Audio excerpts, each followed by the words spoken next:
Salam, hər vaxtınız xeyir olsun. Bugün sizlərlə birgə Azərbaycan dilindən bir hərf fərqləndirilməsinə görə çətinlik çəkdiyimiz sözlərin mənalarına baxacağıq.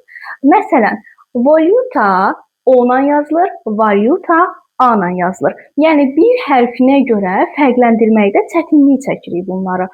Bəs yaxşı, gəlin baxaq indi görək O-la yazılanın mənası nədir, A-la yazılanın mənası nədir? Valyuta dedikdə mərkəzində dairəsi olan spiral şəkilli memarlıq bəzəyi yadımızda qalsın. Qısa olaraq yazıram ki, memarlıq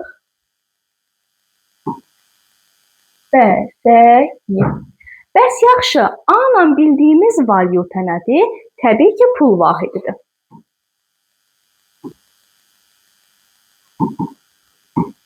Gəlirik ikinci sözümüzə.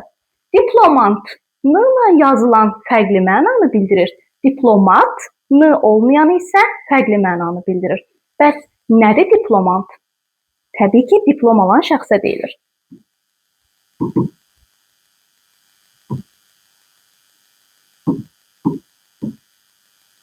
Yaxşı, bəs diplomat nədir?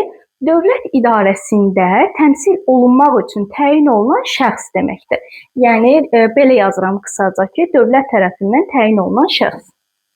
Dövlət, yəni idarə etməsində, dövlət idarə etməsində təmsil olunmaq üçün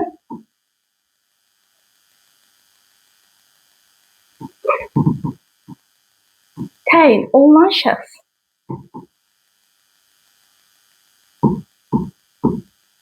Yaxşı, səpki nədir? Səpki nədir?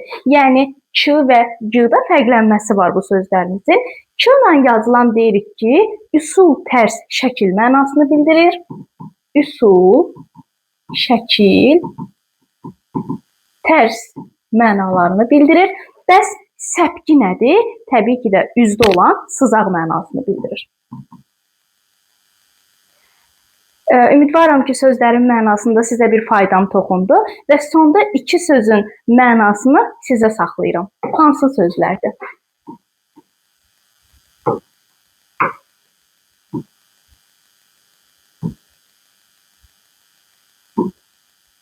Və bəyaz. Və bu sözlərin izahını, yəni mənalarını şərhdə yazmağı unutmayın. Görək, A-la olan hansı mənanı verir, Ə-la olan hansı mənanı verir. Belə, sağ olun, salamat qalın. Digər videolarımızda görüşənə qədər.